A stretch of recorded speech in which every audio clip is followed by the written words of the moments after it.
In the darkest of times when humanity is faced with overwhelming crisis, there is a near-universal instinct to look beyond ourselves, to reach out for a power greater than our own. This is the essence of faith, the quiet, desperate hope encapsulated in a prayer. It is a plea for deliverance, for comfort, for a miracle against insurmountable odds, across cultures and throughout history, in the face of famine, in the face of plague, in the face of conflict. Billions of voices have been raised in unison, seeking solace and salvation from the heavens. The mid-14th century. Europe was a continent brimming with life, a tapestry of burgeoning cities and feudal kingdoms under the seeming protection of a singular powerful faith. But a shadow was creeping from the east, carried along the well-trodden trade routes. It arrived silently on ships crewed by the dead and dying, announced not by a trumpet's call but by swollen buboes, fever, and the swift certainty of death. This was Yersinia Pestis, the agent of the Black Death. Society turned to its most powerful weapon: prayer. Churches and cathedrals swelled with the desperate and the dying. Day, incense and daytime masses. Night, candle-lit vigils and Latin chants. Processions of flagellants snaked through the streets, whipping their own backs in public penance. Graveyards overflowed, mass graves were dug, silence followed, absence where millions had prayed. In the final year of the Great War, as the world staggered towards a fragile peace, a new, far more insidious enemy was gathering its strength. It became known as the Spanish flu. This invisible killer would soon embark on a global march, eclipsing the death toll of the war it shadowed. Communities reacted with a familiar, desperate hope. Churches, synagogues, temples, people gathered to pray for deliverance. Public prayer services were held, calling for divine intervention to halt the seemingly unstoppable tide of sickness. The virus, however, was oblivious to prayer. It spread through the very air people breathed, thriving in crowded barracks and tenement housing alike. It is estimated that the 1918 pandemic infected a third of the world's population, some 500 million people. The death toll is believed to be somewhere between 50 and 100 million. In the heart of a supposedly enlightened 20th century Europe, a darkness of unparalleled malevolence began to gather. The Holocaust, the Shoah, was a methodical, industrial-scale persecution, born of a hateful ideology. 6 million Jews, millions of others deemed undesirable by the Nazi regime, ghettos sealed and transports departed. Faith became a lifeline. Acts of spiritual resistance flickered like defiant flames. Clandestine Sabbath services, scribbled prayers hidden in barrack walls, uttered at the edge of the pits, uttered at the doors of the gas chambers. 6 million Jewish lives, men, women, children, an entire world of culture and knowledge was erased. For many survivors, faith was shattered. For others, it was paradoxically strengthened. The prayers of millions were met with a terrible, resounding silence, and a world that chose not to listen. The morning of December 26, 2004, began like any other for coastal communities around the Indian Ocean. It was a day for fishing, for children playing on the beach, for tourists enjoying a holiday paradise. But deep beneath the ocean surface off the coast of Sumatra, the Earth's tectonic plates violently shifted. The undersea megathrust earthquake triggered a catastrophe. The first sign was the strange, sudden recession of the sea, exposing the ocean floor. People, curious and unaware, walked out to collect fish from the sand. Then it came. A wall of water, moving like a jetliner, rose from the horizon and crashed down. Nature's fury, a force no structure or person could withstand. A desperate cry for help, a plea for the safety of a child swept from a parent's arms. The final death toll was staggering. Over 230,000 lives lost in hours. The immediate, desperate prayers of hundreds of thousands were swallowed by the roar of the ocean, a tragic chorus lost to the sea.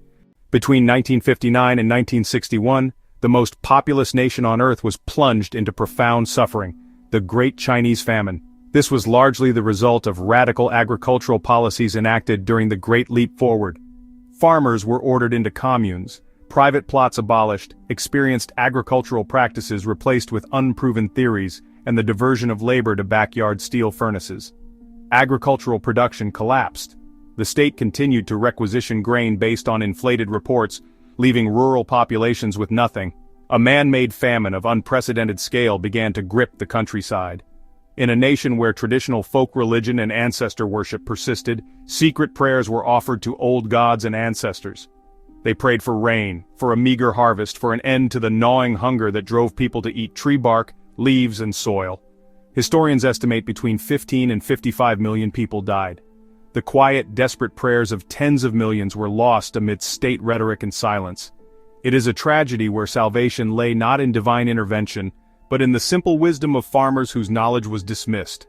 In the spring of 1994, the small African nation of Rwanda, known as the Land of a Thousand Hills, descended into a maelstrom of violence. Following the assassination of President Juvenal Habyarimana, a meticulously planned genocide was unleashed by Hutu extremists against the Tutsi minority and moderate Hutus. A nation that was overwhelmingly Christian sought sanctuary in churches, places many believed the sanctity would be respected. Tragically, these places of sanctuary became scenes of the most horrific massacres. In grotesque betrayals, some extremist clergy collaborated with the killers. Churches like Ntarama and Nyamata became tombs for those huddled in prayer. Over the course of just 100 days, an estimated 800,000 to 1 million people were murdered. Rivers ran red, and the hills were littered with the dead. The international community remained largely inert. UN peacekeepers were too few and too constrained to stop the carnage. The echoes of those unanswered prayers still haunt the thousand hills of Rwanda. In 1943, while the world was embroiled in the Second World War, a catastrophic famine descended upon Bengal. The Japanese conquest of Burma cut off a major source of rice imports. A cyclone and flooding compounded the crisis. British wartime policy enacted a denial policy. Boats and carts were confiscated, transport ground to a halt, and grain was routed to military and industrial centers. Millions fled their villages to Calcutta seeking food. They arrived as skeletal figures, begging, collapsing, dying on the pavements. In this deeply religious region, Hindus and Muslims prayed for food and mercy. And yet, warehouses in Calcutta were full of grain, locked away from the starving. The British government faced heavy criticism for its focus on the war effort and for refusing or turning down offers of aid. By the end, up to 3 million had perished from starvation and disease. Prayers for a bowl of rice ignored beneath a shadow of plenty. At the dawn of the 20th century, the Armenian people had a long and storied history, rooted in the highlands of the Caucasus. They were one of the world's oldest Christian civilizations. Faith and culture were intertwined. As the Ottoman Empire crumbled, the Young Turks seized power. During World War I, the government enacted a plan to eliminate Armenians. It began on April 24, 1915. Mass arrests and wholesale deportations followed. Women, children, elderly were forced on brutal death marches into the Syrian desert, deprived of food, water, shelter, and subjected to robbery and random murder. They prayed in their ancient tongue, invoking the saints, begging for deliverance and strength. Thousands died from starvation, dehydration, exhaustion under the desert sun. By the end, an estimated 1.5 million Armenians had been killed. A civilization in Anatolia was virtually extinguished. The prayers of a nation met with state-orchestrated annihilation. In the latter decades of the 20th century, a new and terrifying plague began, HIV, which causes AIDS. While it affected every continent, its most devastating impact was felt in sub-Saharan Africa. Poverty, lack of healthcare infrastructure, social stigma, and political inaction hollowed out entire communities. It struck adults in the prime of their lives. Parents, workers, community leaders. Life expectancy plummeted, a generation of children was orphaned. The fabric of society was being shredded, thread by thread. Faith communities became epicenters of both hope and, at times, harmful misinformation. Many prayed. Prayer was often the only medicine available. Vigils were held and special services were dedicated to pleading for healing. Eventually activists demanded treatment. Antiretroviral drugs were distributed, and the answer came not from the heavens, but from science, activism, and global cooperation. Faith communities became crucial partners in the fight, promoting education, care, and compassion. In 2011, peaceful protests erupted in Syria against the authoritarian rule of President Bashar al-Assad. The government's response was brutal and swift, meeting dissent with deadly force. What began as a popular uprising quickly devolved into a multifaceted proxy war, drawing in regional and global powers.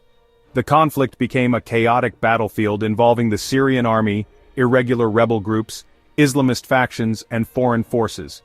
For the ordinary people of Syria, Sunni, Shia, Alawite, Christian, Druze, their country became an arena of unimaginable horror. In besieged cities like Aleppo and Homs, families huddled in basements praying to survive the next barrel bomb. The sacred call to prayer, was often drowned out by the sound of gunfire and explosions. More than half of the country's pre-war population has been displaced, millions have fled, and the human cost has been catastrophic. It is a conflict where the prayers of a nation for peace have been continually answered with more war. As we have journeyed through these 10 immense tragedies, a difficult and somber picture emerges. We have witnessed the deepest expressions of faith and the most desperate of prayers only to be met with devastating loss. It is a profound reflection on the limits of hope when confronted by overwhelming forces of nature, politics, and human hatred. Yet, to focus solely on unanswered prayers is to miss another truth. In the ashes of every catastrophe, we find incredible resilience. The human response is not just to pray, it is to help, to heal, to rebuild, to remember. These stories compel us to look not only to the heavens but also to each other. They underscore the vital importance of compassion, scientific progress, just governance, and a commitment to human rights. Let us remember the millions who were lost not as statistics but as individuals whose hopes and prayers were part of our shared human story. By honoring their memory, we accept responsibility to learn and to act.